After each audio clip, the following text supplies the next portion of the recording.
Jadi, reproduksi dapat diartikan sebagai suatu proses menghasilkan kembali individu atau makhluk baru. Reproduksi ini dapat terjadi pada ternak jantan maupun ternak betina, dengan dilengkapi dengan struktur alat reproduksi mereka masing-masing. Yang pertama ada struktur alat reproduksi jantan, di mana alat reproduksi utamanya yaitu testis, dengan saluran reproduksinya yaitu epididymis, vas deferens, dan uretra, sementara untuk alat reproduksi luar yaitu penis. Pada sistem atau alat reproduksi ternak jantan ini terdapat juga kelenjar aksesoris yang terbagi menjadi 3, yaitu kelenjar vesicularis, kelenjar prostat, dan kelenjar Cooper.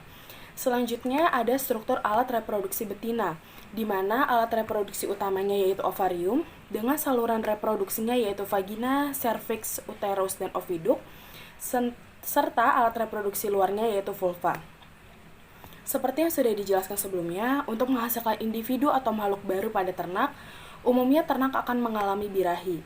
Birahi atau yang biasa kita sebut sebagai estrus, itu dapat kita artikan sebagai fase alami dalam siklus reproduksi betina, di mana seekor betina mau menemani atau mau menerima pejantan untuk mengawininya. Dalam birahi, terdapat siklus di mana siklus birahi merupakan jarak antara satu birahi dengan birahi berikutnya. Siklus birahi umumnya dibagi menjadi 4 periode, yaitu periode proestrus dan periode estrus, atau yang disebut juga dengan fase folikuler. Selanjutnya ada periode metaestrus dan periode diestrus, atau yang bisa kita sebut sebagai fase luteal. Setelah proses-proses tersebut sudah terlewati, maka kebuntingan pada ternak pun dimulai. Deteksi kebuntingan akan berfungsi untuk mengetahui apakah proses perkawinan yang dilakukan sudah berhasil atau tidak berhasil sama sekali pada ternak tersebut.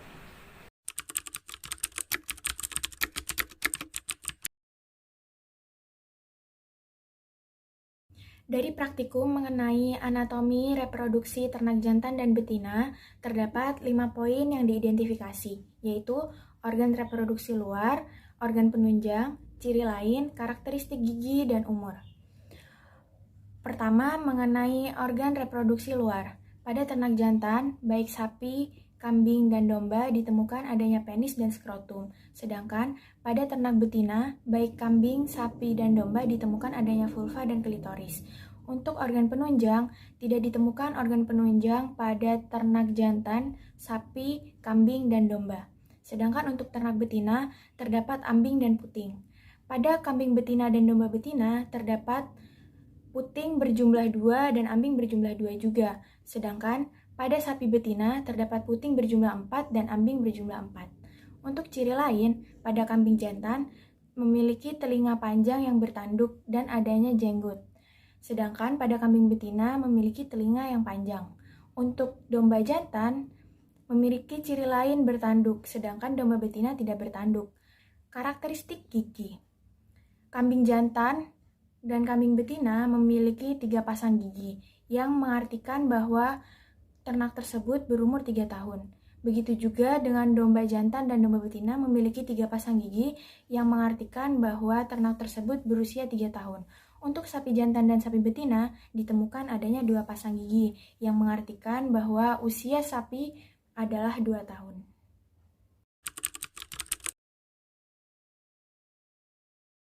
Lalu selanjutnya, kelompok kami telah melakukan identifikasi pada gejala estrus pada kambing dan domba. Ada 5 parameter yang telah kami amati dan kami lakukan. Itu ada mengamati warna vulva pada 6 hewan ternak, bentuk vulvanya, lendir vulva, suhu vulva yang terjadi, dan tingkah laku pada hewan ternak.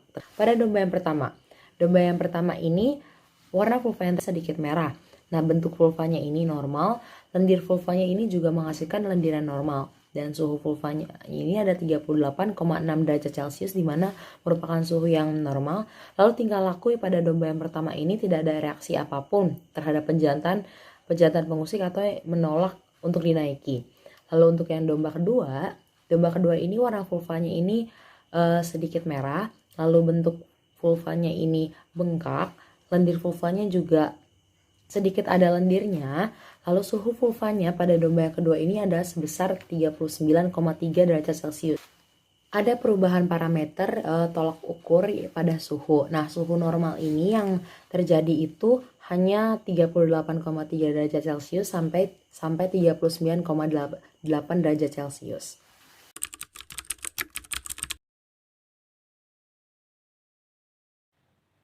Deteksi kebuntingan dini pada ternak sangat penting bagi sebuah manajemen reproduksi sebagaimana ditinjau dari segi ekonomi. Secara umum, deteksi kebuntingan dini dapat dilakukan dengan beberapa metode, yaitu non-return to extrus, metode klinis, eksplorasi rektal, ultrasonografi, dan diagnosa kebuntingan berdasarkan konsentrasi hormon yang dibagi menjadi kuantitatif dan kualitatif. Praktikum kali ini menggunakan 3 ml urin yang ditetesi reagen sebanyak 3-5 tetes dan kemudian diamati perubahan warnanya. Apabila hasil uji bening, maka ternak tersebut bunting. Namun, apabila hasil uji keruh atau terdapat endapan, maka ternak tersebut tidak bunting. Dari ke-6 sampel yang sudah diuji menunjukkan bahwa sapi A, sapi B, serta sapi C tidak bunting, dan domba A, domba B, serta domba C bunting. Mungkin sekian video yang dapat kami sampaikan. Wassalamualaikum warahmatullahi wabarakatuh.